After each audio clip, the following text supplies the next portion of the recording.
patologías nefrológicas que son las más frecuentes. ¿Ok? Em,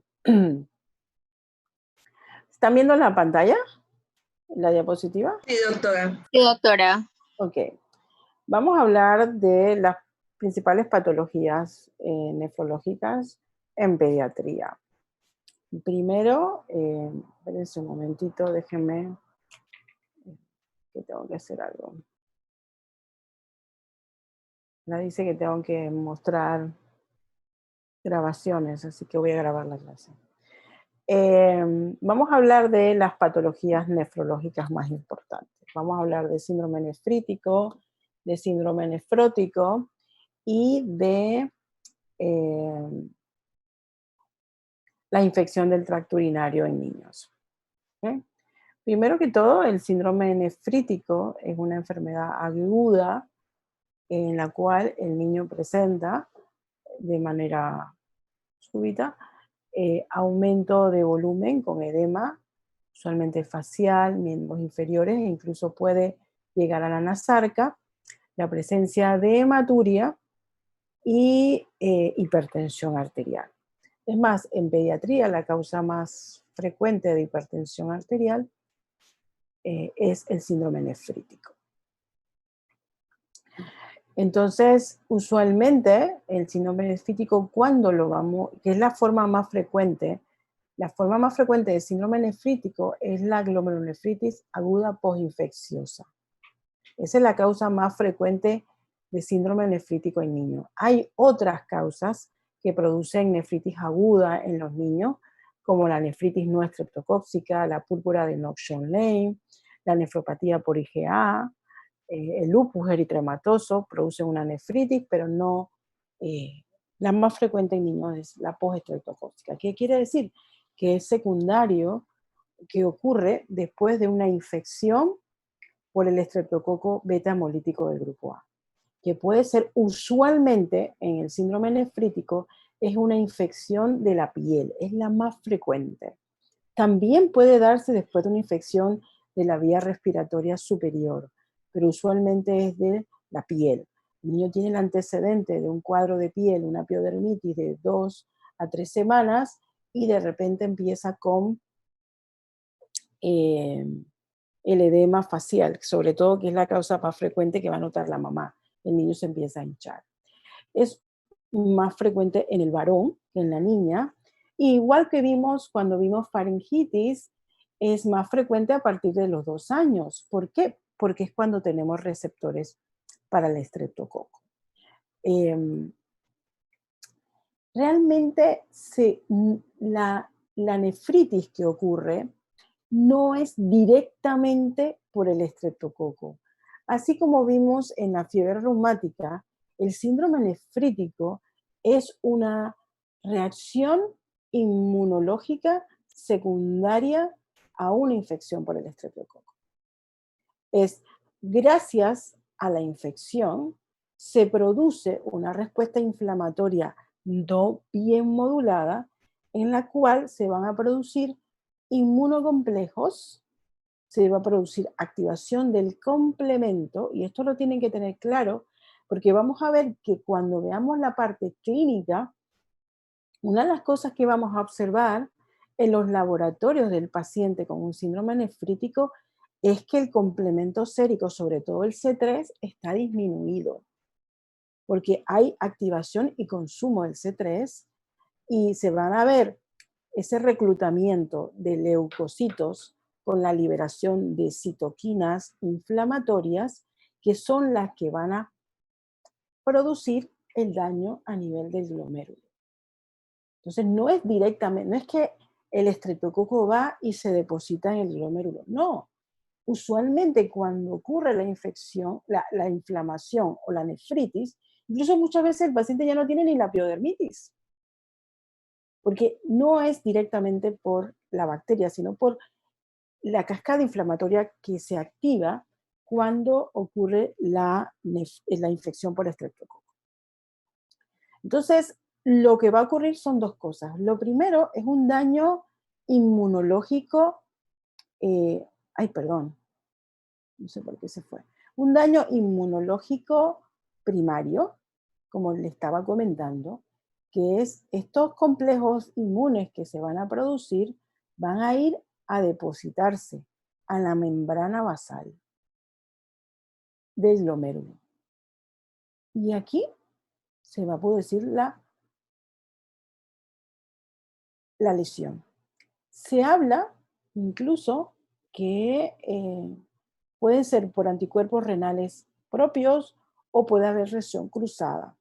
Hay diferentes antígenos que se han propuesto que pueden causar la nefritis, pero esos componentes antigénicos que se depositan gracias al germen, en este caso el estreptococo beta hemolítico, y la respuesta inmune que se produce, esos complejos inmunocomplejos son los que se van a depositar en la membrana basal y producir el daño inicial.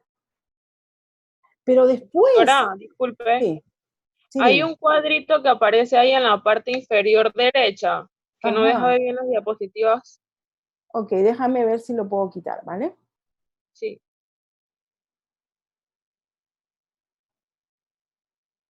¿Ahora? sí, ya. Ok, bien.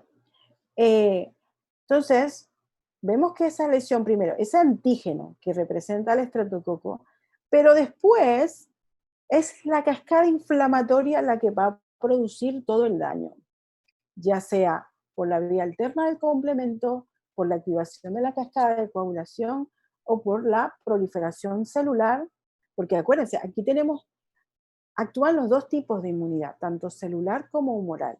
Están los anticuerpos que se van a producir y también va a estar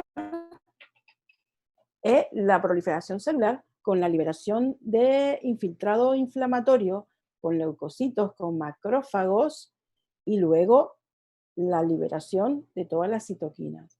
Entonces, el síndrome nefrítico va a ocurrir por esta segunda fase, por este daño inmunológico secundario que ocurre secundario a la infección primaria por el estreptococo. Entonces, como todo esto llega al glomérulo, se deposita en la membrana basal, vamos a tener una lesión a nivel del glomérulo. ¿Y qué va a ocurrir? Como el glomérulo está inflamado, va a empezar a filtrarse cosas que normalmente no se filtran. Van a filtrarse proteínas en menor cantidad, pero lo más importante es que va a haber una hematuria, porque esa inflamación del glomérulo va a producir una hematuria.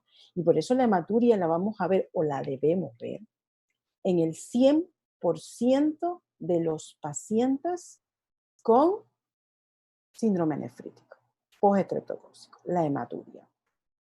¿Okay? Ese glomérulo que está dañado no va a permitir una adecuada filtración glomerular. Entonces va a haber una disminución en esa filtración, por eso el paciente va a tener oliguria. Y la mamá le va a decir a ustedes, él no está orinando mucho, está orinando poco. Entonces va a haber oliguria.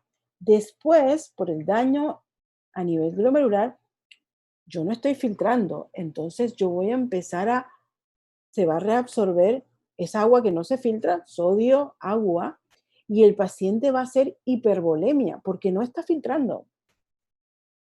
Entonces, esa hipervolemia va a llevar a dos cosas, a que el paciente tenga edema y que el paciente se torne hipertenso.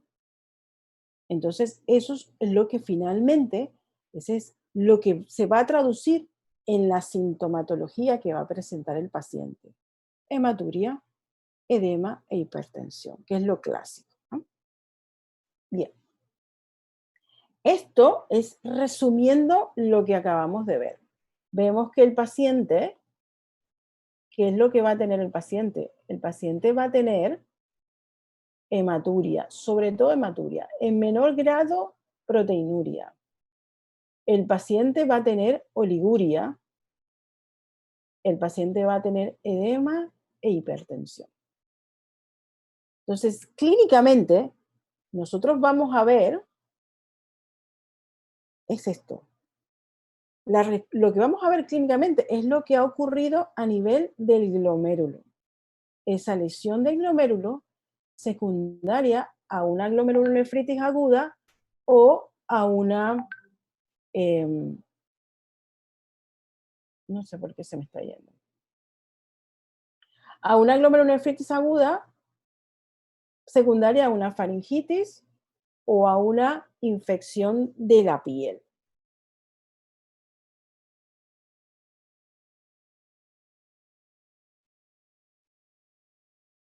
Deme un minuto.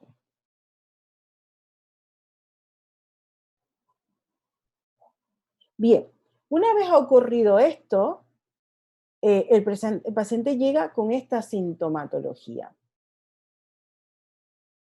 que es la clínica que vamos a ver en los pacientes. Y yo les dije, esa clínica que tiene el paciente la vamos a traducir en lo que vamos a ver en el laboratorio.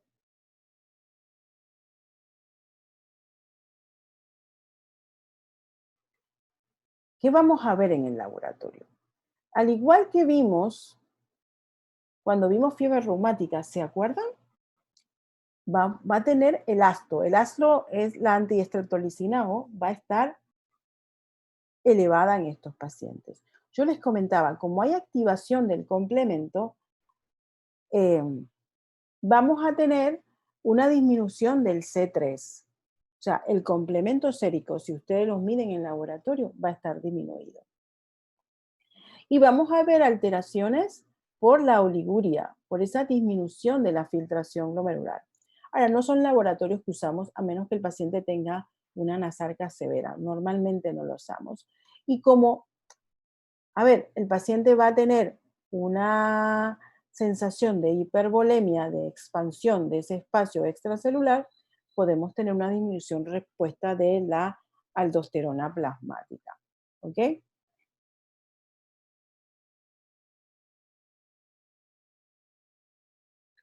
Bien.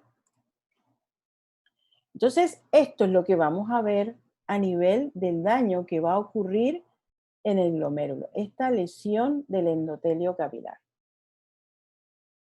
que va a producir esa filtración de sangre y esa filtración de algunas proteínas, etc.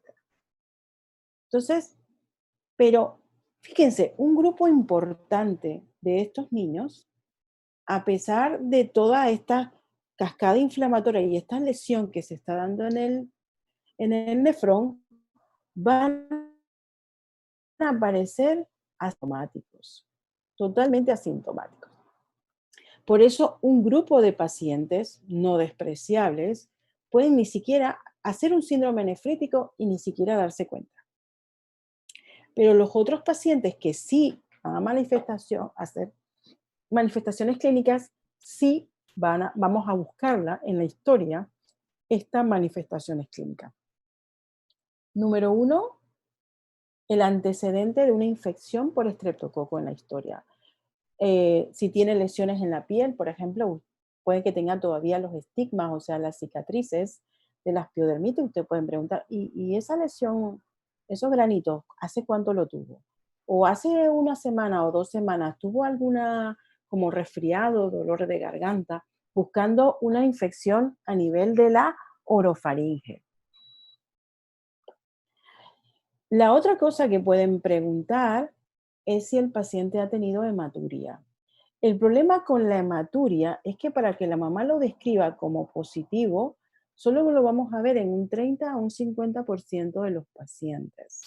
O sea que hay un grupo de pacientes que puede tener hematuria microscópica. O sea que solamente lo vamos a poder detectar si enviamos un examen de orina, un urinálisis. Entonces sí se va a poder ver la presencia de la hematuria. Pero el 100% de los pacientes va a tener hematuria. Micro o macroscópica la va a tener. El otro, que es secundario a la hipervolemia, es el edema. Edema que puede ir desde miembros inferiores, bipalpebral, sobre todo cuando el niño se levanta en la mañana, hasta una nasarca, y si es un varoncito o una niña, podemos ver incluso edema de los genitales. y la hipertensión arterial hasta en un 80%. Oliguria, ¿cómo la mamá se lo va a manifestar a ustedes? Le va a decir, él está orinando menos. Se acostó a dormir y el pamper amaneció seco. No está orinando. Un grupo de pacientes puede llegar en falla renal aguda. O sea, es tanta la hipervolemia que viene con creatininas elevadas porque la filtración no se está dando. Ok. Y la proteinuria en un grupo muy pequeño de pacientes, ¿ok? No en todos los pacientes, pero en un grupo pequeño de pacientes. Pero esta proteinuria, como vamos a ver en el siguiente tema que vamos a ver hoy, que es el síndrome nefrótico, generalmente no es tan marcada. Es una proteinuria leve, no es una proteinuria masiva. ¿Qué otras cosas puede tener el paciente con un síndrome nefrítico? Puede tener malestar general, anorexia, dolor abdominal o fiebre. Entonces, aquí más o menos les resumo la parte que vimos en el cuadro anterior. Al examen este paciente, ¿qué es lo que va a tener? A nivel de laboratorio, va a tener hematuria, que puede ser micro o macroscópica, como yo les dije. Puede tener proteinuria, pero esta proteinuria no es en rango nefrótico, ¿ok? No es una proteinuria elevada, es una proteinuria un poquito baja. A nivel del laboratorio, otra cosa que podemos ver es la anemia, que usualmente es dilucional, ¿sí? Es por esa hipervolemia, el paciente está anemia. Muy pocas veces es por hematuria, a menos que esa hematuria sea macroscópica y el paciente puede anemizarte. Pero usualmente la anemia que vamos a tener en estos pacientes es por eso. Puede haber elevación, como es una reacción inflamatoria. Hay reactantes de fase aguda aumentada, aumento de la BES, aumento de la PCR. Muy pocas veces pueden haber trastornos de la coagulación. Puede haber aumento de la creatinina, sobre todo si el paciente está con una oliguria severa, y igual la acidosis metabólica si el paciente está en falla renal.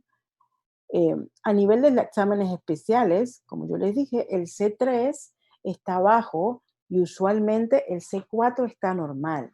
Y vamos a ver que este laboratorio es bien importante porque cuando hacemos el seguimiento del paciente, por ejemplo, para ver si hay buena respuesta, vamos a ver mejoría del paciente. En 8 semanas le podemos repetir el C3 y el C4 y vamos a ver que el C3 se ha normalizado. Si el C3 a las 8 semanas sigue bajo, entonces busquen otra causa de esa nefritis, que usualmente no es post-estreptocóxica, porque en la nefritis post-estreptocóxica el C3 mejora a las 8 semanas. Hay estudios donde se puede medir las crioglobulinas séricas y van a estar presentes, así como la medición de algunos citoquinas proinflamatorias, como la interleuquina 6 o el factor de necrosis tumoral alfa, que en los lugares donde se puede medir y vamos a ver que están presentes en concentraciones elevadas. ¿Cuál es el tratamiento del síndrome nefrítico? El tratamiento del síndrome nefrítico va a depender de la sintomatología del paciente. Lo primero es la restricción de agua y sodio para evitar mayor hipervolemia, hasta que el paciente empiece a orinar adecuadamente. Si el paciente en el momento tiene lesiones activas, o usted comprueba que tiene una lesión activa, le dan antibióticos. El antibiótico es la penicilina. Si el paciente es alérgico, podemos usar eritromicina. El otro medicamento que usamos es el diurético de ASA, en este caso la furosemida. que podemos usar usualmente hasta 2 miligramos, pero si el paciente está en anasarca, en falla renal, podemos irnos hacia dosis más altas, hasta 5 miligramos por kilo por día, pero usualmente con 1 a 2 miligramos es suficiente.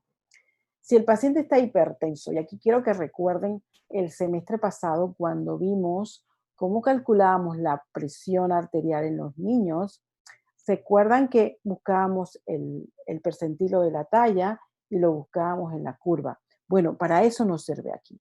Si el paciente está el percentil por arriba de 95, entonces debemos usar un antihipertensivo. Podemos usar desde una hidralazina, podemos usar captopril, un inhibidor de la IECA, pero usualmente con hidralazina y un IECA es suficiente. Y si el paciente está en falla renal, entonces podemos incluso usar la diálisis peritoneal. El pronóstico en general de estos pacientes es muy bueno, muy, muy bueno. En 24 48 horas de que iniciamos el tratamiento con la furosemida, el paciente va a mejorar. La hematuria macroscópica solamente hasta 2-3 semanas. Después del tratamiento no debe seguir con hematuria macroscópica. La hematuria microscópica sí puede durar, incluso se habla hasta de 2 años, así que eso no es un criterio. La proteinuria sí debe desaparecer en 6 a 8 semanas y como les comentaba, el complemento sérico debe estar normal en 8 semanas. Las complicaciones que usualmente pueden tener estos pacientes son la falla cardíaca, secundaria a la hipervolemia, pueden hacer una encefalopatía hipertensiva, incluso con convulsiones, pueden hacer una falla renal y en menor una recidiva. Son muy pocos los pacientes que hacen recidiva y usualmente los pacientes que hacen recidivas habría que hacerle una biopsia renal buscando otras causas de nefritis en estos pacientes. Ya le digo, ¿en qué pacientes hacemos biopsia? Aquellos que tienen una presentación atípica, aquellas que persisten con los síntomas, ya le dije, macrohematuria después de 3 semanas, hipocomplementemia después de 8 a 10 semanas, o cuando pensamos que, mira, no se está comportando como una nefritis postestreptocócica, vamos a hacer una biopsia renal. ¿Tienen alguna pregunta hasta aquí? Por el momento. Ok, yo lo que quiero ahorita es, yo les podría resumir el síndrome nefrítico, y es lo que usualmente yo hago cuando tenemos un caso en el hospital, es el siguiente. Para hacer el diagnóstico del síndrome nefrítico, yo tengo 3 cosas, y el manejo de los pacientes. Si se acuerdan, ¿cuáles son los signos y síntomas de un síndrome nefrítico? Edema, Edema, hipertensión, Hematuria, hematuria, oliguria, la proteinuria menor de 40, no me acuerdo, 40, pero no era tan significante, pero había proteinuria, pero menor de 40. Ajá, una proteinuria leve. Ajá, ¿qué más?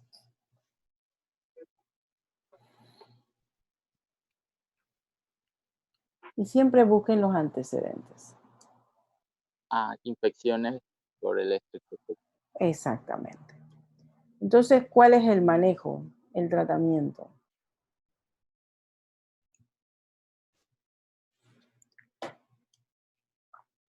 Si se acuerdan.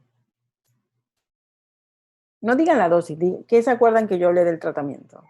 Restricción hídrica y salina. antibiótico, Diuréticos, furosemida, antihipertensivos. Ok. Entonces, eso es básicamente el tratamiento de el síndrome nefrítico, ¿no? Básicamente, en la mayoría de los pacientes, restricción de líquidos y diuréticos. Si vemos que la presión está muy alta, entonces usamos los antihipertensivos. ¿Okay? Y antibióticos solamente en aquellos casos donde vemos que el paciente tiene una infección. Bien. ¿Cómo ustedes piensan que podrían ver si su paciente está mejor? ¿Qué criterios buscarían para ver si su paciente está mejor? Si ha disminuido el edema. Ok, vamos a ver. ¿Cómo demuestras que ha disminuido el edema?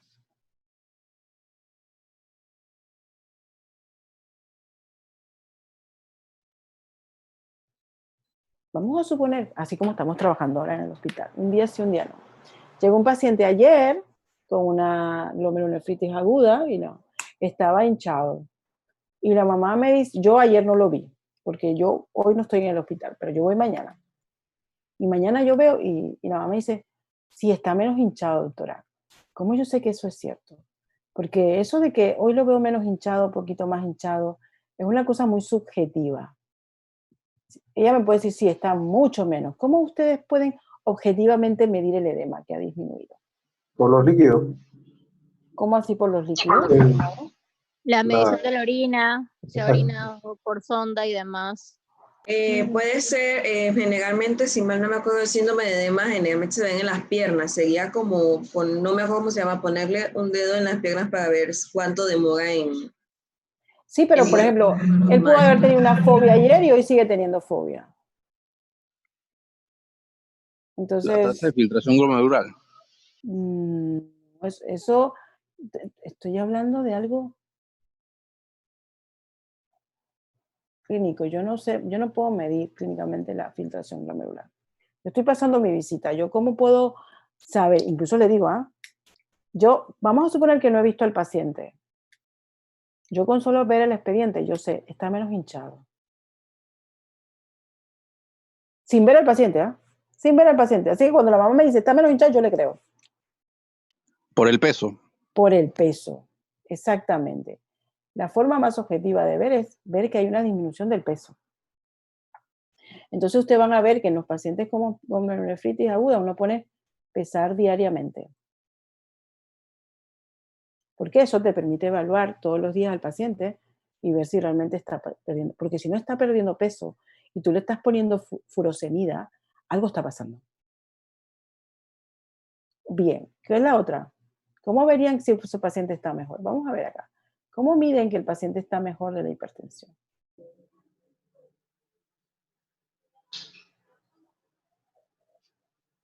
¿Cómo lo miden? ¿Cómo miden si está mejor de la hipertensión? Tomándole la presión arterial. Tomándole la presión.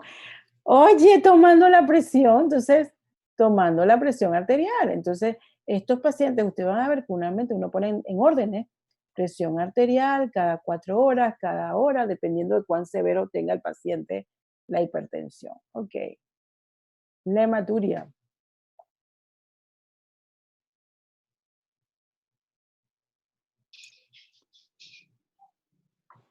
Con un urinálisis. Ok. ¿Pero qué recuerdan ustedes que yo les dije con respecto a la hematuria? Macroscópica puede durar hasta 3 semanas. Y microscópica te puede dar hasta 1 año. Entonces, en pocos días en el hospital no te ayuda mucho, ¿ok? No te sirve es para el seguimiento a largo plazo, pero ya te digo, puede tenerlo. Lo que sí es que macroscópica no puede durar más de 3 semanas. ¿Cómo mido la oliguria? Que está mejor. Si es un bebé, se les pregunta a la mamá que cuántas veces orinado y le ha tenido que cambiar el pañal orinando. Y si es un niño, ya que puede decir cuántas veces ha ido al baño. Entonces sería medir la diuresis, ¿no? Lo que hacemos, como es muy frecuente en preescolares y escolares, es que le mandamos a medir la diuresis. Entonces, el paciente, tú mides la diuresis y generalmente, gracias al diurético, debe estar un poquito poliúrico o con una diuresis normal. Si no, estaría en falla en falla renal. Ok, entonces, ¿cómo medían la proteinuria? Aquí sí, un urinálisis, que ya no aumente. Una proteinuria de 1 a 2 cruces es lo esperado en este tipo de pacientes con nefritis aguda. Entonces, como ven, cuando ustedes tienen una patología, tienen un tratamiento, ustedes dentro de sus órdenes médicas, ustedes también tienen que buscar formas de cómo ver que la evolución de su paciente está mejor. Entonces, le digo, en los pacientes con síndrome nefrítico, nosotros usualmente ponemos peso diario en ayuno, tomar la presión arterial, diuresis cada turno, porque eso te va a permitir ver si tu paciente está respondiendo o no al tratamiento. ¿Quedó claro este resumen que le hice aquí? Sí. Ok. Vamos a continuar entonces.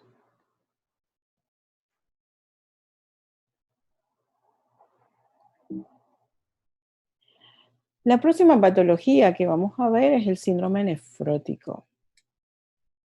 Y aquí le digo, cuando ven el examen, lean bien. Una cosa es nefrítico y otra cosa es nefrótico, porque se manejan totalmente distintos. ¿Ah? ¿Qué es lo que tenemos en el síndrome nefrótico? Hablamos de síndrome nefrótico cuando vemos la tríada de proteinuria, hipoalbuminemia y edema generalizado. ¿Sí? ¿Y por qué se da todo esto? Se da porque hay una alteración igualmente inflamatoria a nivel del riñón, del nefrón, del glomérulo, que va a empezar a filtrar proteínas. Ese es el evento inicial. El paciente va a tener una proteinuria marcada, más de 40 miligramos por metro cuadrado de superficie corporal. Ángel, eso era lo que decía la otra. Y al tener esa proteinuria, esa pérdida masiva de proteínas en la orina, obviamente la albúmina sérica va a disminuir. Y el paciente va a tener hipoalbuminemia. Y recuérdense también que la albúmina es la principal responsable de la presión oncótica a nivel de nuestros vasos sanguíneos. Entonces, si mi presión oncótica empieza a disminuir, va a haber una salida de líquido hacia el espacio intersticial y el paciente va a tener edema. Entonces, eso completa la triada del síndrome nefrótico: proteinuria, hipoalbuminemia y edema generalizado. La otra cosa que se ve con esta disminución de la albúmina es que va a haber disminución de la proteína transportadora de los lípidos y el paciente va a tener colesterol elevado y puede tener triglicéridos elevados. Y eso completaría su diagnóstico. Paciente con proteinuria, edema y con colesterol alto es un síndrome nefrótico hasta que se demuestre lo contrario. La causa, desde el punto de vista histopatológica más frecuente del síndrome nefrítico son, si se hiciera una biopsia, en el 80% de los casos es síndrome nefrótico, de cambios mínimos. Es la más frecuente. Y es la que mejor pronóstico tiene. Y gracias a Dios es la más frecuente. El 80% de los síndromes nefróticos son de cambios mínimos. ¿Por qué? Porque son muy corticosensibles. Generalmente responden muy bien a los esteroides y la mejoría en la clínica de los pacientes. Vamos a hablar entonces de algunas definiciones en el manejo del paciente con síndrome nefrótico. Cuando hablamos que un paciente con síndrome nefrótico está en remisión, cuando hemos logrado con el tratamiento, que es el corticoide, u otros tratamientos, reducir la proteinuria, que ya no sea masiva por más de 3 días consecutivos. Quiere decir que el paciente está en remisión. A este paciente sí le hacemos urinálisis seguidos, no como el nefrítico. ¿Por qué? Porque la forma de darnos cuenta que está respondiendo al tratamiento es precisamente la disminución en la proteinuria. Entonces, es un paciente que entró con 4 cruces de proteína y lo llevamos a tener o nada o solamente trazas de proteína. Y si hacemos la cuantificación, va a ser menos de 4 miligramos por metro cuadrado de superficie corporal. Perdón, es por día, no por hora. Entonces, cuando hablamos de una recaída, hablamos de una recaída cuando estaba en tratamiento el paciente y de repente empezó nuevamente a tener proteinuria masiva. Habíamos estado con tratamiento, había disminuido la proteinuria y de repente se disparó y empezó. Ese es un paciente que está en una recaída. Y hablamos que un paciente es corticosensible, es aquel paciente que entra rápidamente en remisión. O sea, le empezaron a dar tratamiento con corticoides y el paciente entra en remisión. O sea, lo que vimos acá arriba, que el paciente en 3 días vemos la caída de la proteinuria a nivel del urinálisis. Entonces, hablamos que ese paciente es un corticosensible.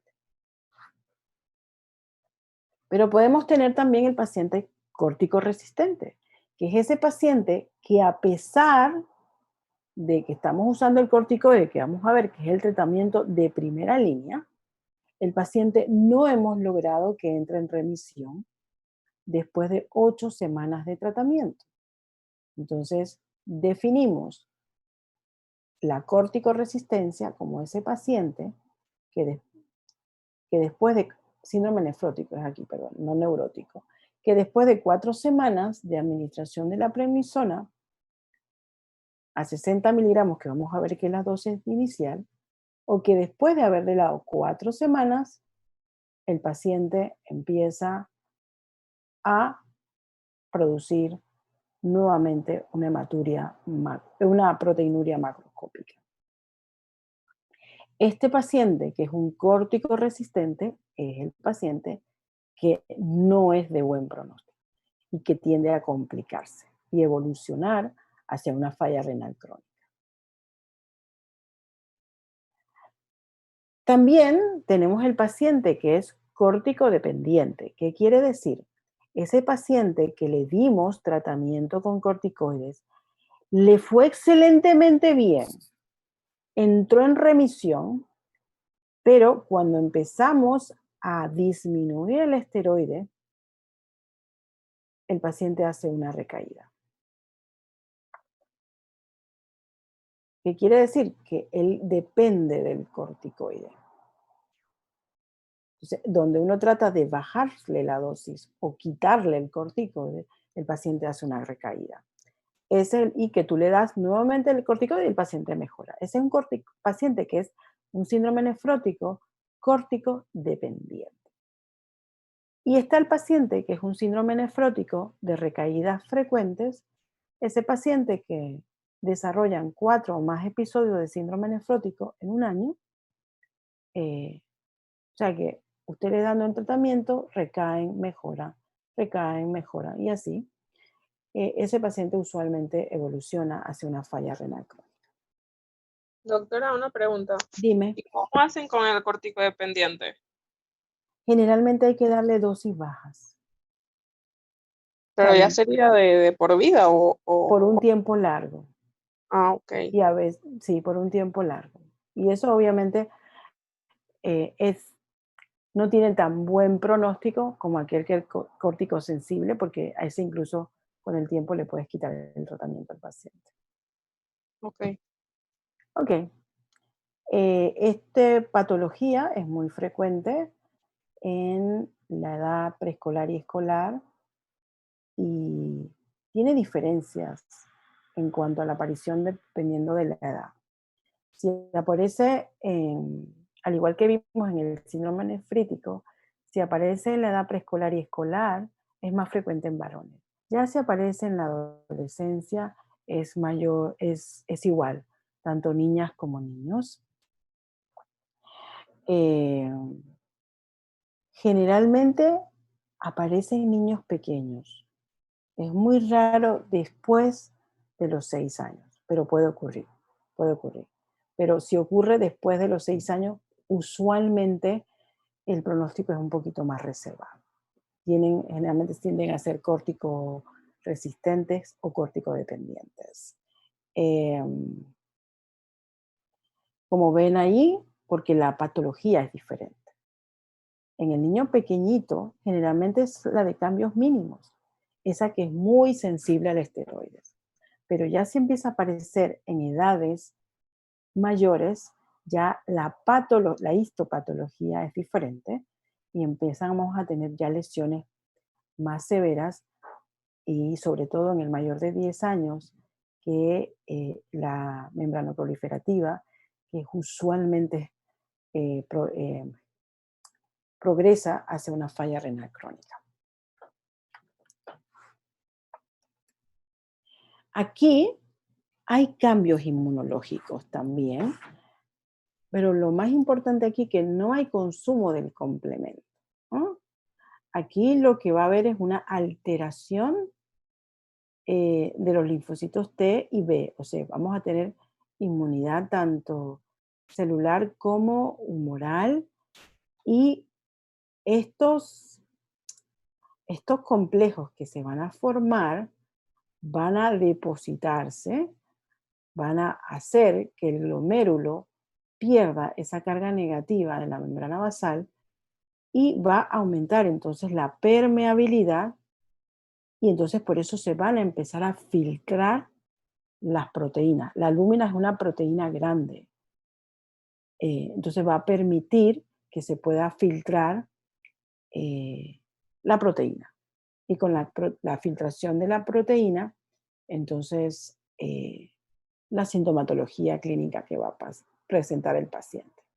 Como aquí el tratamiento, la fisiopatología es básicamente inmunitaria, vamos a ver que en aquellos pacientes donde hay depresión de las células beta, vamos a ver que el rituximab, que es un anticuerpo monoclonal, le va a ayudar a este tipo de pacientes. ¿Qué vamos a ver desde el punto de vista clínico en este paciente con síndrome nefrótico? Pues el edema es el signo característico de este paciente. El edema y la proteinuria masiva. Aquí hay que ponerle ese apellido a la proteinuria. Edema y proteinuria masiva. Obviamente el paciente va a tener hipoalbuminemia, puede tener, como hay lesión del glomérulo, podemos ver hematuria. En un 20% el paciente puede presentarse con hipertensión arterial, pero quiero decirle que la hipertensión arterial en el síndrome nefrótico complica un poquitito el pronóstico del paciente. No es bueno que sea hipertenso. Y usualmente si viene un paciente con hipertensión arterial y un síndrome nefrótico, es uno de los que es candidato incluso a hacerle una biopsia renal porque probablemente no sea de cambios mínimos. Por el gran edema que va a tener, el paciente puede hacer ascitis generalizada, tiene mucho edema escrotal. Como hay alteración de las células T y de los linfocitos, estos pacientes tienen deficiencia en la opsonización de las bacterias encapsuladas. Por eso es muy frecuente en el paciente con un síndrome nefrótico que te haga infección por organismos encapsulados, como por ejemplo neumococo, salmonela, hemófilos influenzas tipo B, pueden tenerlo. ¿Ok?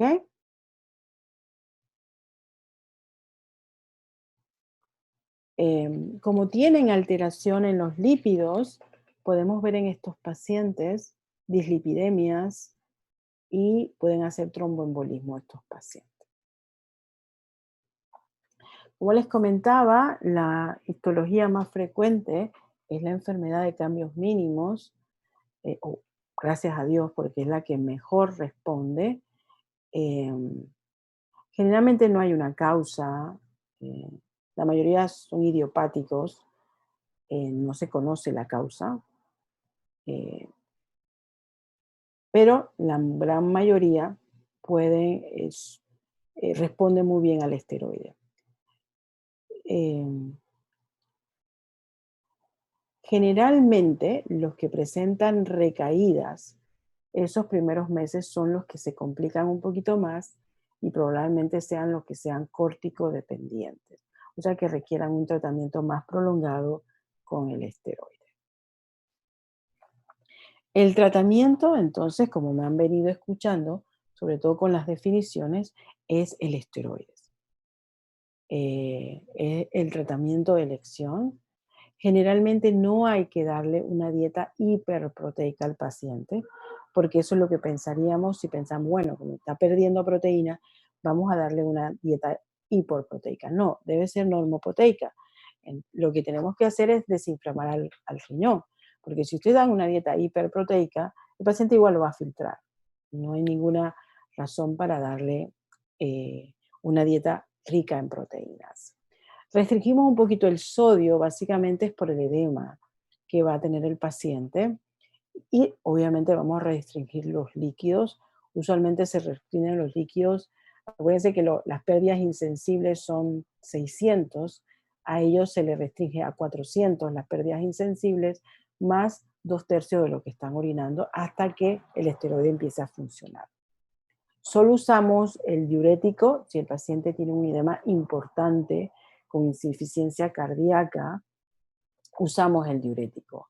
Albúmina usualmente no se coloca, y vamos a ver en cuáles se coloca, porque como el paciente está perdiendo proteínas, si usted coloca en albúmina, las va a perder. Entonces solamente lo usamos cuando iniciamos el tratamiento con el esteroide, si el paciente tiene hipovolemia clínica con hipotensión, entonces usamos. Y generalmente cuando tiene albuminas por debajo de 2, se benefician un poquito de poner albúmina mientras el corticoide empieza a surtir efecto.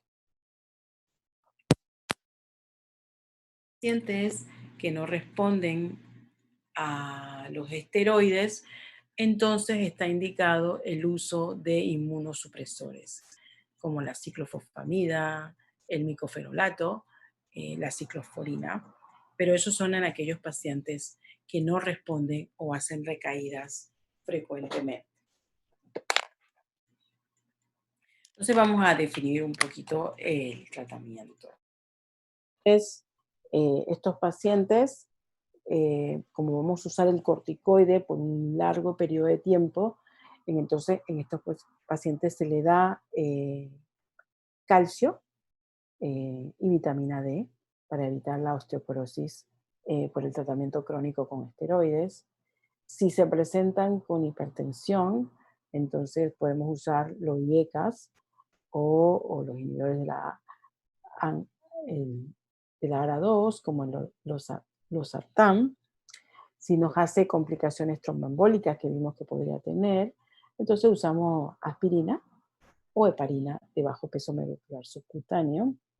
Tenemos que estar muy pendientes en estos pacientes de que hagan infecciones bacterianas y recuerden, usualmente por organismos encapsulados, por lo cual vamos a ver más adelante que la importancia de que mantengan su esquema de vacunación al día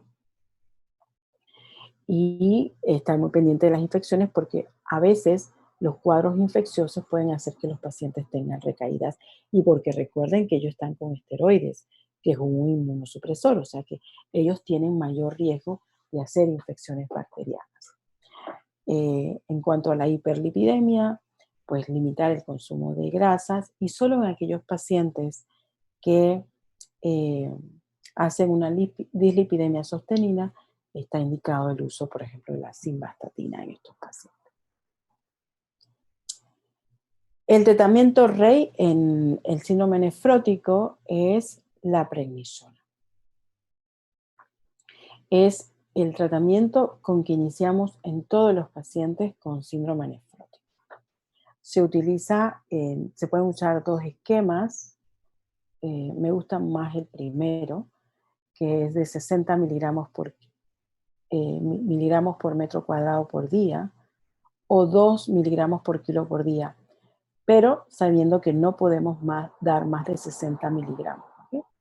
Entonces, si el paciente es muy pesadito, entonces usamos hasta 60 miligramos por día. En el menor de 60 kilos y hasta 80 en el mayor, hasta que tenga más de 60 kilos. Después de esto, de estas primeras 4 a 6 semanas, entonces pasamos a el esteroide en días alternos. Y luego vamos bajando la dosis de esteroides. Si ustedes vemos, estamos hablando de 4 a 6 semanas, 4 a 6 semanas el segundo tiempo, la segunda fase, entonces estamos hablando de 12 semanas promedio, o sea, 4 meses. Por eso la importancia de lo que les comentaba en la diapositiva anterior, de darle el suplemento de calcio, el suplemento de vitamina D, de zinc incluso, y la prevención de las infecciones, porque va a estar inmunosuprimido, porque es una dosis un poquito alta y sobre todo sostenida. Cuando hablamos, ya vimos, cuando hablamos de ahí respuesta al tratamiento, cuando empezamos a ver disminución de la proteinuria en 5 días consecutivos, y hablamos de remisión completa cuando desaparece totalmente la proteinuria y la albúmina empieza a normalizarse. Hablamos de remisión parcial cuando mejora la albúmina, pero persiste la proteinuria. No en rango nefrótico, pero persiste la proteinuria. Hablamos recaída, como vimos, cuando el paciente que iba mejorando empieza a aumentar la proteinuria. Y hablamos de resistencia cuando el paciente persiste con la proteinuria a pesar de estar con 8 semanas de tratamiento con el corticoide. Y esos son los que llamamos los pacientes córtico-resistentes.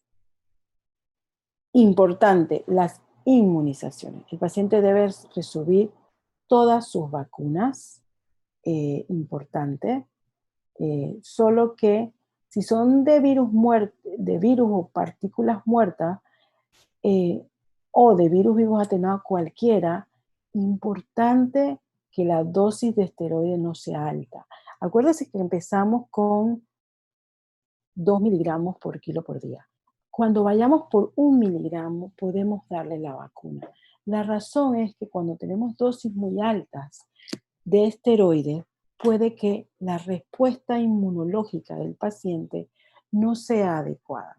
Entonces, el paciente no responda a la vacuna, entonces no cree los anticuerpos y nos confiemos porque hemos puesto la vacuna cuando realmente el paciente no ha hecho la respuesta inmunológica. Lo que sí es que si el paciente está recibiendo dosis elevada de esteroides o está en recaída o recibiendo tratamiento inmunosupresor, no debe recibir vacunas de virus vivos atenuados. O sea que no puede recibir por oral, no puede recibir rotavirus, no puede recibir MMR. O sea, ninguna vacuna de virus vivos atenuados lo puede recibir si está con dosis altas de esteroides o está con tratamiento inmunosupresor. La vacuna contra el neumococo se debe colocar. Es una de las que no le puede faltar a este paciente. La conjugada se debe colocar. Y la de polisacárido se debe colocar después de los 2 años como un refuerzo. Luego cada 5 años como refuerzo, mientras esté con el tratamiento. Vacunas de virus atenuados, ya le dije, no. Si el paciente está tomando inmunosupresores, no debe recibir ninguna. Hasta que la dosis del esteroide haya bajado o se haya retirado los inmunosupresores por lo menos un mes si es inhibidores de la calcinurina o el micofenolato, pero si es ciclofosfamida o el rituximab, hay que esperar 3 meses después para ponerle vacunas de virus vivos atenuados. La vacuna de influenza se le puede colocar a todos los pacientes, incluso con esteroides, solamente si está con rituximab no debe recibirlo. Para las otras vacunas inactivas se le puede colocar. Se le puede colocar sin ninguna contraindicación. ¿A quiénes vamos a hacerle biopsia renal? A cuando un síndrome nefrótico en un niño pequeñito, menor de 1 año, un síndrome nefrótico que es córtico resistente, un síndrome nefrótico que además tiene hematuria macroscópica, hipocomplementemia, o sea, puede ser una nefritis de otra causa y no es un síndrome nefrótico idiopático, que es el más frecuente. O cuando vemos que hay disminución de la función renal, o sea, que el niño está perdiendo su capacidad renal, entonces hay que hacerle una biopsia renal. ¿Alguna pregunta hasta aquí con respecto al síndrome nefrótico?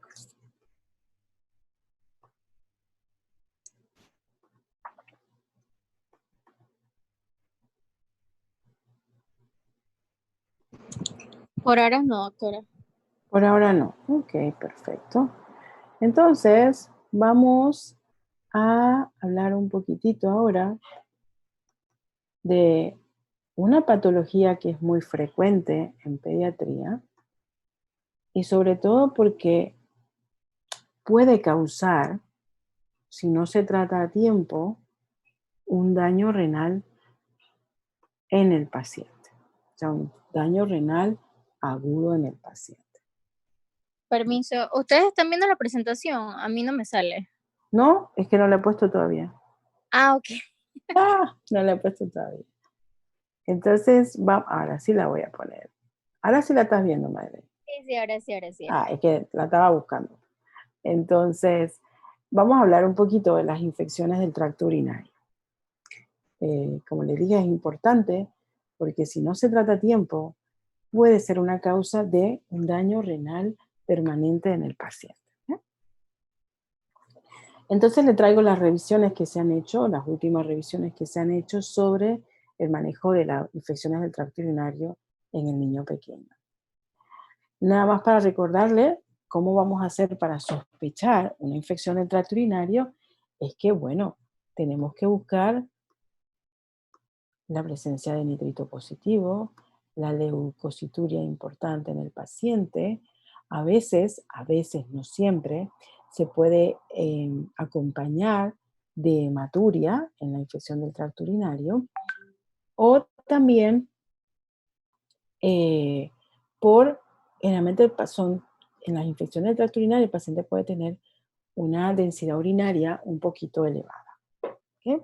Entonces, importancia de cómo a través de un urinálisis podemos sospechar. Ahora, el diagnóstico de infección del tracto urinario nos lo va a dar el urocultivo, porque es cuando ustedes demuestran la bacteria. El urinálisis te orienta, pero definitivamente el gold standard es el urocultivo. Esto lo vamos a pasar. Hablamos de infección del tracto urinario cuando hay una invasión, una colonización o una proliferación bacteriana en cualquier parte del tracto urinario, desde arriba, el parénquima renal, o hasta abajo, la vejiga, en cualquier lugar. Pero fíjense, es una proliferación bacteriana y eso es lo importante. No podemos hablar de infección del tracto urinario si no tenemos una bacteria. Yo puedo tener leucocituria, yo puedo tener bacteriuria, pero si no hay crecimiento bacteriano, no es una infección del tracto urinario. La infección del tracto urinario puede dividirse en varios dependiendo de la localización. Hablamos de una infección del tracto urinario bajo, cuando hablamos de la vejiga. Aquí usualmente los síntomas son más de vesicales, de contracción de la vejiga, con disuria, polaquiuria, ¿no? esa urgencia de ir a orinar a cada rato, y dolor aquí a nivel bajo. Es más frecuente en el niño mayor, tienden a ser más bajas, los niños pequeños tienden a ser más infección del tracto urinario alto, pero a medida que va creciendo es más frecuente la infección del tracto urinario bajo. ¿Por qué? Porque la infección del tracto urinario alto, ya estamos hablando de una pielonefritis aguda, una infección del riñón, que es más severa que la cistitis, que es la infección del tracto urinario bajo. Es más grave, es una infección grave que puede incluso acompañarse de sepsis. Es más frecuente que haga sepsis y generalmente aquí el paciente se va a ver más comprometido, se va a ver muy decaído, muy febril, puede tener dolor abdominal, puede, entre más grande más, puño percusión positiva, y mayor afectación del estado general del paciente. Y vamos a ver que los reactantes de fase aguda, como la PCR, la procalcitonina, están elevados. Pero también podemos tener lo que se llama la infección del tracto urinario atípico o grave, que es cuando este paciente evoluciona torpidamente hacia una sepsis, hacia un shock, ¿sí? Y lo más importante es esto, que no responde al tratamiento inicial o que cuando ustedes hacen el urocultivo no crece una Escherichia coli. Vamos a ver que el 90% de las infecciones del tracto urinario son por Escherichia coli. Entonces, cuando usted tiene una Klebsiella, una Pseudomonas, ellas pueden hacerle a ustedes una infección más severa. Hablamos de UTI recurrente o infección de la vía urinaria recurrente cuando el paciente tiene 3 o más infecciones del tracto urinario bajo o 2 o más pielonefritis o una pielonefritis con una infección del tracto urinario bajo. Hablamos recaída cuando el paciente, ustedes dieron el tratamiento y el paciente en un tiempo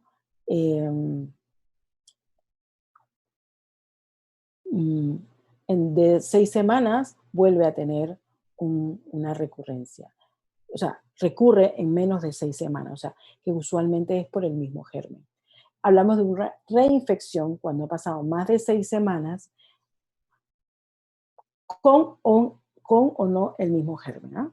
Puede ser el mismo Escherichia coli, pero puede tener una reinfección por otro germen. Pero tiene que haber una separación de 6 semanas. Hablamos de bacteriuria asintomática cuando el paciente tiene un urocultivo positivo, pero el paciente no tiene síntomas. Eso lo vemos sobre todo en los pacientes con malformaciones genitourinarias, con hidronefrosis, que ellos te pueden hacer esas bacteriurias porque tienen un reflujo que hace que ellos, pero que no le produce síntomas. La infección del tracto urinario en general es más frecuente en las niñas que en los varones, pero en el menor de 1 año es más frecuente en varones. ¿Sí? Pero después, en general, es más frecuente en niñas. En cuanto a factores de riesgo, el reflujo vesicouteral es el principal factor de riesgo para hacer infecciones del tracto urinario. Y las pielonefritis, como les dije, son mucho más frecuentes en el niño más pequeño, el menor de 1 año. Y la importancia de hacer el diagnóstico de la infección del tracto urinario es que el paciente no nos haga cicatrices renales, que son las que te van a dar la falla renal. La principal forma de infección es ascendente, o sea, infecciones perigenitales y la bacteria asciende hacia el tracto superior. O entra por la uretra y llega a la vejiga y de ahí puede llegar al riñón. Como les comentaba, el 90% de las infecciones del tracto urinario son por el Escherichia coli y es porque la Escherichia coli tiene algunas características. Ellas tienen unas pequeñas fimbrias que ellas se adhieren al tejido, al uroepitelio, y tienen una mayor capacidad para poder replicarse y causar infecciones. Entonces, además, esta Escherichia coli, como les dije, tiene esas fimbrias que hacen que ellas se adhieran y también ellas tienen esa capacidad que tienen de producir unas protectinas que son las que van a evitar que los fagocitos la fagociten y de esa manera podamos defendernos de la Escherichia coli. ¿Qué factores de riesgo tengo yo para hacer una infección del tracto urinario? Pues que tenga antecedentes de infecciones a repetición, tenga fimosis. Es mucho más frecuente la infección del tracto urinario en los niños no circuncidados, en los niños con estreñimiento, con constipación crónica, porque se habla que hay una translocación bacteriana y hacen más infecciones del tracto urinario, pacientes que han sido instrumentados, que le ponemos sondas Foley, etcétera, lo pueden hacer. La circuncisión, como les dije, es uno de los factores más importantes de riesgo, sobre todo en los varones. Es mucho mayor, más frecuente en los niños no circuncidados que en los niños circuncidados. Entonces, la circuncisión, hacerle la circuncisión a los niños disminuye el riesgo de una infección del tracto urinario. Se ha visto que sí hay alguna asociación genética para hacer o mayor predisposición para hacer infección del tracto urinario. Se ha visto, por ejemplo, entre más alta es la temperatura, mayor los días de fiebre, hay mayor probabilidad de que sea una infección del tracto urinario en las niñas o en los niños. Básicamente, la circuncisión es uno de los factores más importantes. ¿Qué factores protectores? Bueno, se habla de que si el niño está con el pH urinario ácido, favorece a que no crezca tanto la Escherichia coli. La presencia de la proteína de TAM Holster disminuye el crecimiento de la Escherichia coli, y la presencia, por ejemplo, de inmunoglobulina A secretora, que es una inmunidad del epitelio, también hace que el pacientito tenga menor riesgo. Pero en todo niño menor de 2 años, que ustedes no encuentren un foco de la fiebre, recuerden, busquen un urinálisis, porque ahí pueden tener la causa de la fiebre. La sintomatología va a ser diferente si es una infección del tracto urinario alto que si es del tracto urinario bajo. Y también si la edad del paciente. Generalmente, en los niños pequeñitos no hay tanta sintomatología de que, bueno, tengo polaquiuria, disuria. El niño puede tener fiebre nada más, llanto, irritabilidad, no quiere comer. Eso es lo que usualmente puede tener, como si fuera una sepsis. Por eso le digo, el niño pequeño, piénselo. Ya un niño un poquito más grande, sí le va a dar datos de fiebre, escalofríos, sí va a tener los datos de molestia urinaria, de disuria, polaquiuria, ese tenesmo a la hora de orinar, y el síndrome de disfunción vesical, que básicamente es esa urgencia, y incluso el niño que ya tenía control empieza a tener escape y se orina, lo puede tener. Pero podemos tener síntomas no específicos, como rechazo al alimento o simplemente un dolor abdominal difuso, y el paciente tiene una infección del tracto urinario.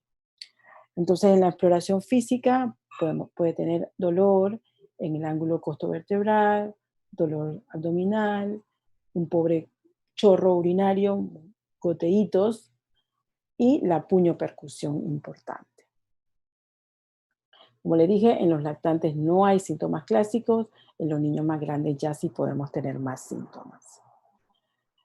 ¿Qué criterios tenemos que tener? Pues la presencia para pensar en una infección de la vía alta, con pielonefritis, con malestar general, leucocituria, leucocitosis marcara, reactante de fase aguda positiva, incluso falla renal pueden tener estos pacientes. El diagnóstico es a través de un urinálisis para presunción y definitivamente tenemos que hacer el urocultivo.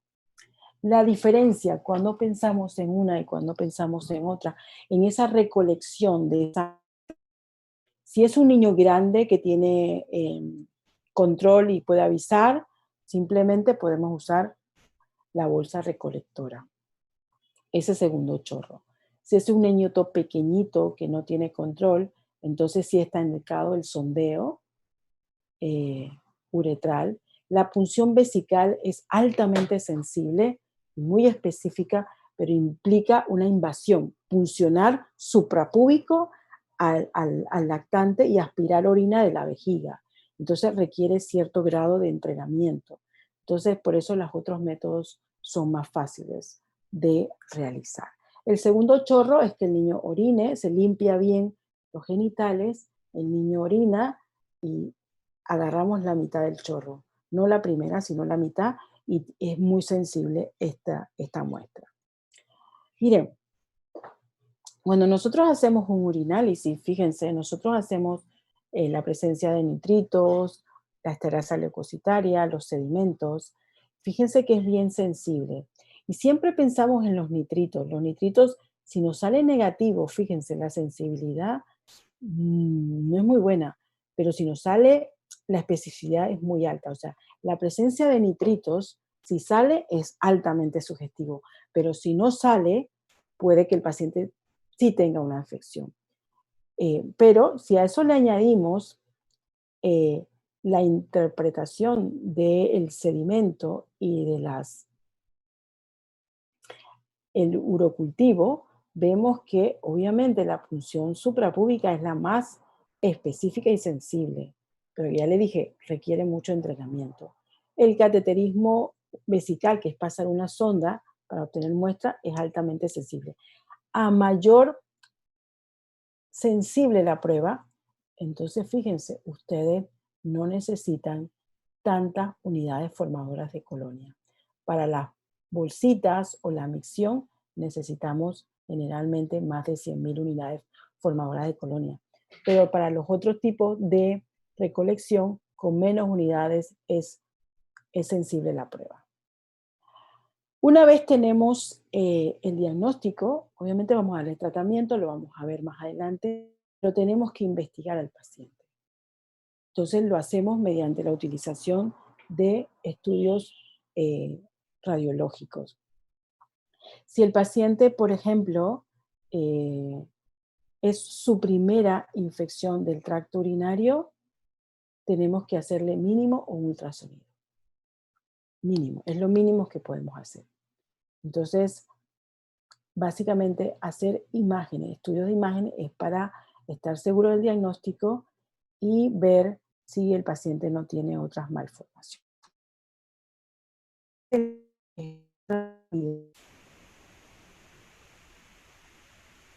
De la infección, en los reflujos grado 1 y 2 se pueden ver con el ultrasonido y también te mira el ultrasonido la morfología del riñón. O sea, si el paciente tiene alguna malformación urinaria, la puede ver. Entonces, de entrada, el estudio es el ultrasonido. En la primera infección de vía urinaria, si es por una Escherichia coli, hacemos solamente un ultrasonido. Nada más. Y el paciente responde, nada más. Si el paciente no mejora o tiene una infección por un germen no coli o tiene infecciones a repetición, entonces hacemos un cistograma miccional y una gammagrafía renal. ¿Por qué? Porque este es un cistograma, este que le estoy mostrando acá abajo, este es un cistograma, y lo que se hace es que se le coloca al paciente una sonda uretral y se inyecta un medio de contraste. Y si ustedes ven aquí, el contraste subió.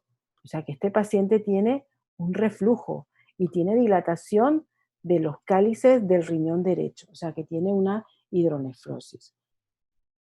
Eso es si el ultrasonido no te lo permite ver. Entonces vamos primero con el ultrasonido.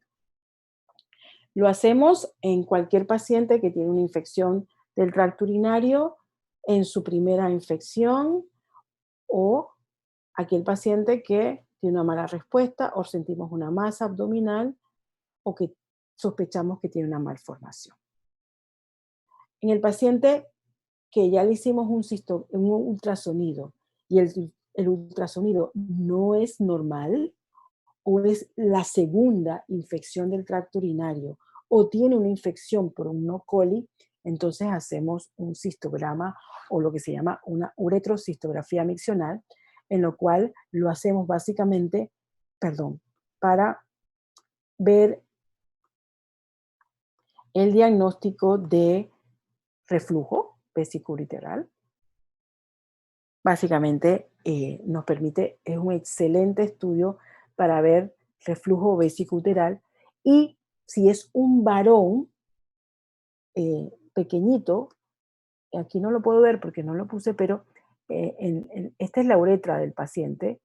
Si en los varones podemos ver lo que se llama las válvulas uretrales posteriores, que es como un mecanismo de compuerta, como unas lengüetitas que quedaron en la uretra peniana, que a veces impiden que la orina pase. Entonces, la forma de hacer el diagnóstico de unas válvulas uretrales posteriores en un varón es mediante el cistograma miccional, porque aquí se ve el estrechamiento que tiene la uretra si el paciente tiene una válvula. Nos permite ver los diferentes grados de reflujo y sobre todo, si ven, a mayor grado de reflujo, mayor dilatación de los cálices, de los uréteres. Y finalmente, en aquel paciente que tiene malformaciones o que tiene alteraciones en las pruebas de función renal o tiene alteraciones hace infecciones a repetición, es buscando cicatrices renales, porque una cicatriz es un tejido que ya no sirve. Ustedes ven que si ustedes se cortan, hacen una cicatriz, esa cicatriz no es igual al tejido que usted tenía anterior. Esa cicatriz no tiene las mismas funciones. Entonces, esa cicatriz no va a funcionar. Entonces, el riñón de estos pacientes empieza a perder su funcionalidad. Y para eso hacemos una gamografía, que es un centelleo, donde se van a ver, fíjense, áreas que no marcan, o sea, áreas que están sin función, como vemos aquí.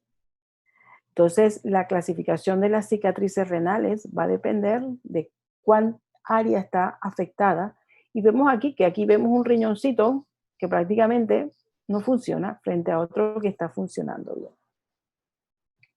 Entonces, recuérdense, en las indicaciones de estudios en las infecciones urinarias son, en la primera infección, una ecografía renal.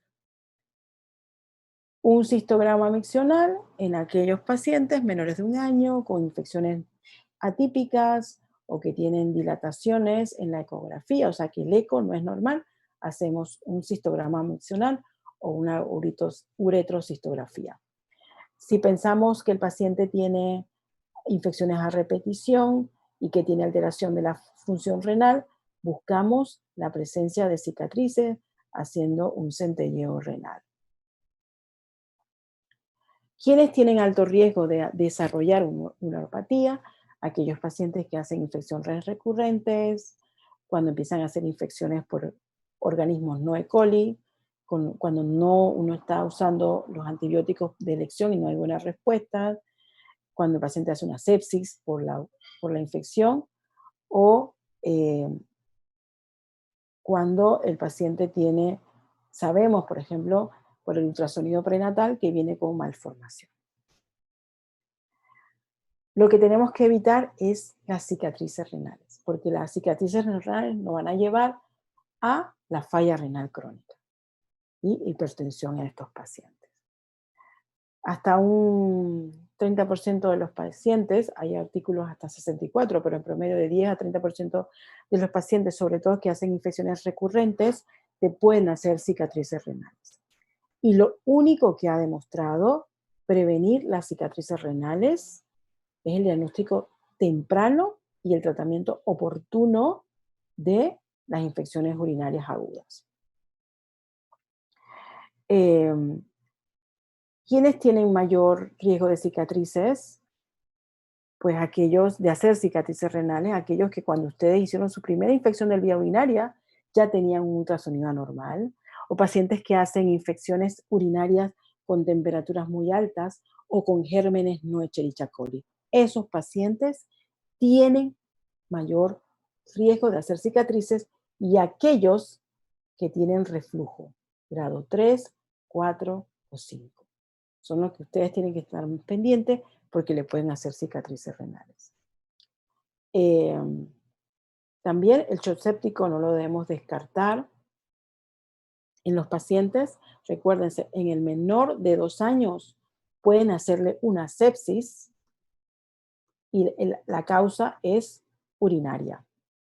Y fíjense que como la probabilidad de hacer un shock séptico después de los 2 años baja porque ya no hacen tanta pielonefritis.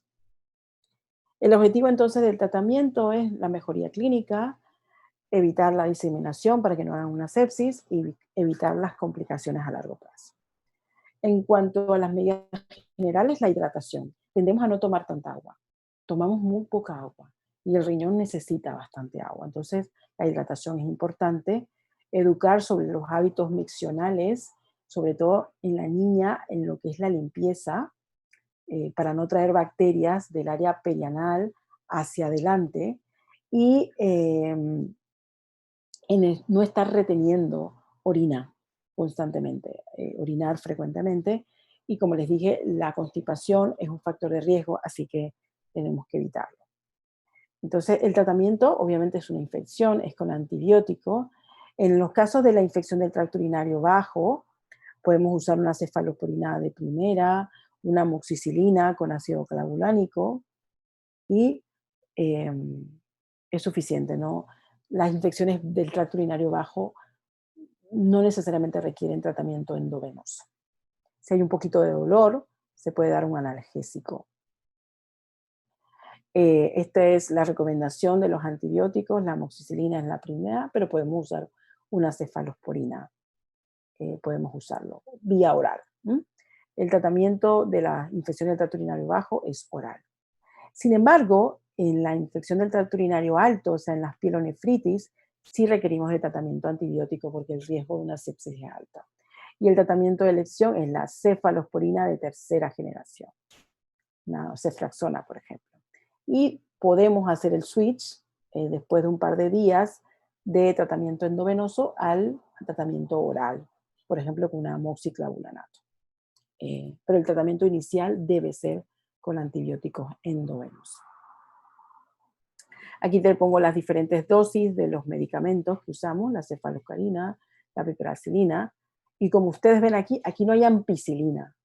La ampicilina no está indicada en el tratamiento de la infección del tracto urinario alto. En las pielonefritis no está indicado. Una cefalosporina es el tratamiento de elección. Entonces, cuando hay mala respuesta al tratamiento, entonces hacer un nuevo urocultivo, sospechar una UTI atípica y ver si necesitamos hacer un estudio imagenológico porque el paciente tiene alguna malformación o tiene un reflujo u otra cosa. Si vemos que el paciente no responde en las primeras 48-72 horas a la cefalosporina, por ejemplo. ¿A quiénes debemos darle antibiótico profiláctico?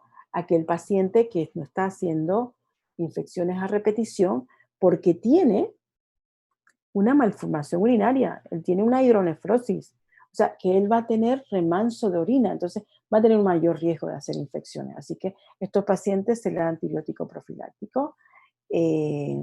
Aquellos que tienen reflujo, porque también van a hacer infecciones a repetición, se le da antibiótico profiláctico. El antibiótico profiláctico, generalmente cuando uno da un antibiótico profiláctico, uno lo que hace no es dar la dosis completa. Si se fijan aquí, la dosis de trimetoprim con sulfa es de 6 a 12 miligramos por kilo de trimetoprim.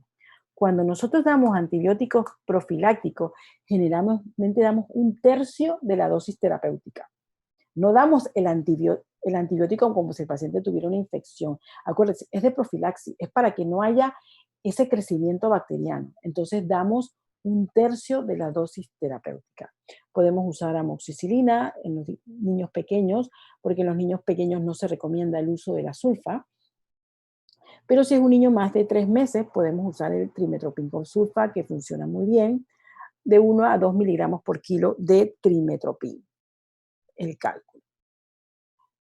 Esto se lo pongo porque hace poco había un boom de que el tomar cranberry disminuía esa acidez de la pH urinario y que de repente podía ayudar en las infecciones del tracto urinario. Realmente hay estudios controversiales. Unos dicen que sí mejora, otros dicen que no. Realmente no hay nada concreto, científico, que diga que ayuda. Ya digo, hay estudios a favor y hay estudios en contra. ¿Alguna pregunta? Yo tengo dos, doctora. A ver, La primera con respecto a los antibióticos de profilaxis. Al darse un tercio de la dosis, ¿no crea resistencia? Y la bueno, otra lo que es pasa es que no lo estás dando a dosis tan alta. Lo que tú quieres es disminuir la proliferación bacteriana, pero sí hay una dosis de resistencia. Pero, a ver, tú lo que tú quieres es que el paciente no te haga tantas infecciones a repetición. Entonces, por eso le das profilaxis. Pero son aquellos, no son todos, o sea, tiene que tener, por ejemplo, una malformación y una hidronefrosis. Tú sabes que él te lo va a hacer, bueno, vamos a hacer que no nos haga una infección severa. Entonces le das antibiótico profiláctico, pero sí hay riesgo de que te haga una resistencia. Sí, cómo no. La otra pregunta. Ok, la otra pregunta es con respecto a que si un paciente puede presentar una clínica parecida a la de una infección del tracto urinario, pero al final en el urinálisis y el urocultivo le da negativo. Es el caso de los maldorines o cosas parecidas. Mira, tú puedes tener, entonces, ¿cómo le pones? Bacteriuria, piuria. Porque cuando tú sospechas una infección del tracto urinario, cuando el paciente tiene leucocitos aumentados, tiene síntomas y tú le haces una orina y tiene disque 60 leucocitos por campo. Pero, caramba, le haces el urocultivo y te sale negativo. Y tú dices, pero tenía la clínica y tenía leucocituria, pero no tiene el germen. Entonces tú pones piuria. No puedes poner infección del tracto urinario porque no demostraste el germen. Puedes haber tenido una inflamación, porque acuérdate que la inflamación te puede dar leucocituria, pero no puedes, como diagnóstico, poner infección del tracto urinario si no puedes demostrar el germen. No sé si te puede contestar. Sí, gracias. ¿Alguna otra pregunta? Sí, doctora, ¿me escucha? Sí, te escucho perfecto. Ajá. La vitamina C podría reducir las dosis de algún medicamento. No. Porque le comento porque es que una vez me dijeron que la sulfa no se manda, si la persona está tomando vitamina C, la sulfa no se manda porque puede que reducir el tratamiento.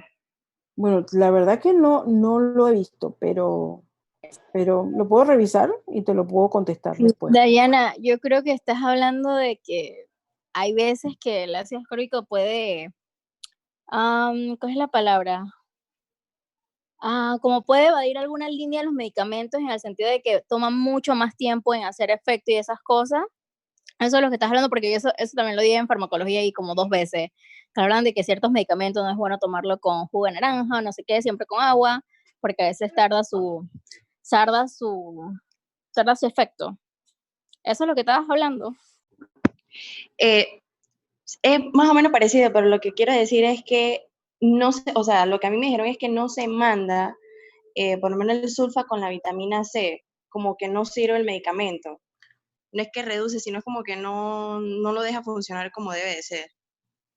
Podemos buscarlo, Así, vamos a ver. me comentaron eso, le digo porque es que a mí me pasó y yo en ese momento tomaba vitamina C y me dijeron que y no me funcionaba, la verdad es que no se me quitaba la infección, la cistitis, y me dijeron que elimina la vitamina C porque si no entonces no, el tratamiento no te va a funcionar. Bueno, vamos a Entonces ver. no sé si... En cuanto a interacciones medicamentosas,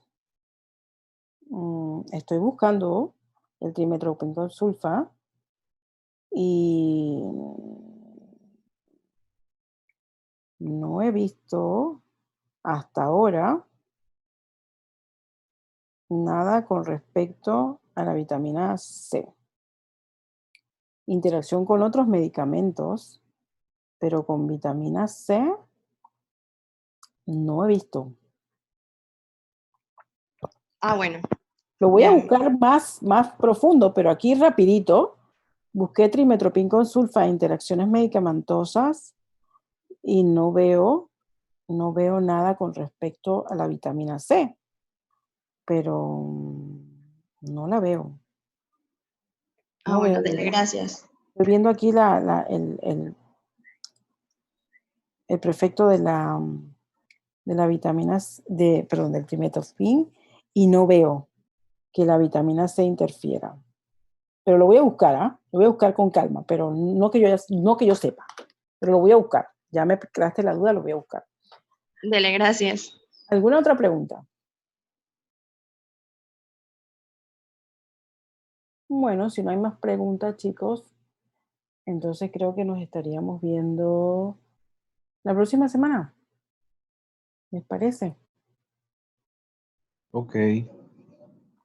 ¿Tienen alguna pregunta, alguna duda, algo? ¿O nos vamos?